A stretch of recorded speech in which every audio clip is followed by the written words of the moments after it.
Chairman مہاجر قومی movement آفاق احمد یہ کہتے ہیں کہ انہیں نئے صوبوں کے حوالے سے بیان میں سنجیدگی نظر نہیں آتی۔ ڈان نیوز سے خصوصی بات چیت میں آفاق احمد نے واضح کیا کہ انہوں نے ہمیشہ کراچی صوبے کی مخالفت کی ہے۔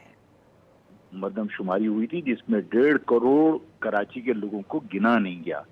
اس 3.5 کروڑ کے شہر کو 2 کروڑ کچھ لاکھ گن کر ہمارے ساتھ زیادتی کی گئی۔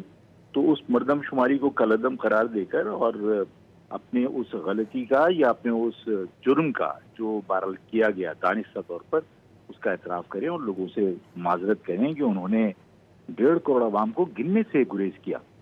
تو سب سے پہلے تو میں یہ سمجھتا ہوں یہ ضروری ہے۔ صوبے کے معاملے میں تو مجھے سنجیدگی نظر نہیں آتی۔ معاملے کے اندر ہمیشہ سے موقف رہا ہے کہ جو میں آوازیں سنتا رہا ہوں ایک طویل عرصے سے کہ کراچی صوبہ تو میں نے ہمیشہ اس کی مخالفت کی ہے، اس لیے کہ سندھ کے شہری علاقوں میں رہنے والے جو میرے مہاجر عوام ہیں میں انہیں تقسیم کرنا نہیں چاہتا۔